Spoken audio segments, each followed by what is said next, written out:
நம்ம யோசித்து பார்க்கும்போது பார்த்தா கலைஞர் அவர்களே 46 வயசில் தான் வந்து சிஎம்மாக வந்தார். ஜெயலலிதா அவங்க வந்து 43 வயசில் வந்தாங்க. இந்த பரூக் அப்துல்லா அவருடைய மகன் உமர் அப்துல்லா 39 வயசுலேயே சிஎம் ஆகிட்டார்.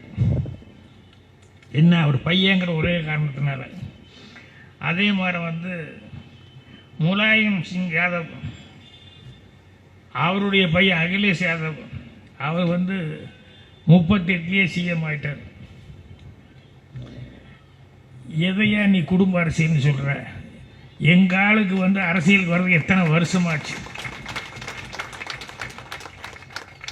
எவ்வளவு சின்ன வயசுலேருந்து அவர் கழகத்தில் வந்து அதுக்காக பாடுபட்டு அதுக்காக போய் அதை வளர்த்துறதுக்காக சைக்கிள் எடுத்துகிட்டு போய் ஊர் ஊராக சுற்றி எவ்வளவெல்லாம் அவஸ்தைகளை பட்டு அதுக்கப்புறம் ஒரு கல்யாணம் முடிச்ச நேரத்தில் கல்யாணத்தில் கூட சந்தோஷமாக இருக்க முடியல. புது மாப்பிள்ளை மிஸ்ஸால் உள்ளே போக வேண்டி வந்தது.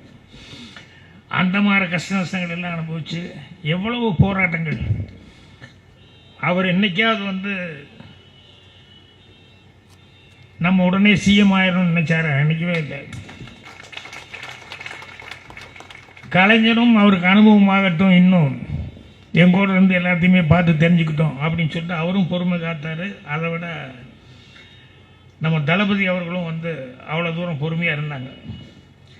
ஸோ இவ்வளவு இதுக்கு அப்புறம் 67 வயசில் வந்து அவர் சிஎம்மாக வர்றதை வந்து குடும்ப அரசியல்னெல்லாம் நான் கூசாமல் சொல்கிறாங்க அப்படின்னா இதுக்கு மேலே எப்படி பொறுமையாக இருப்பாங்க ஒருத்தர்? இதுக்கு மேலே எப்படி அனுபவப்பட முடியும்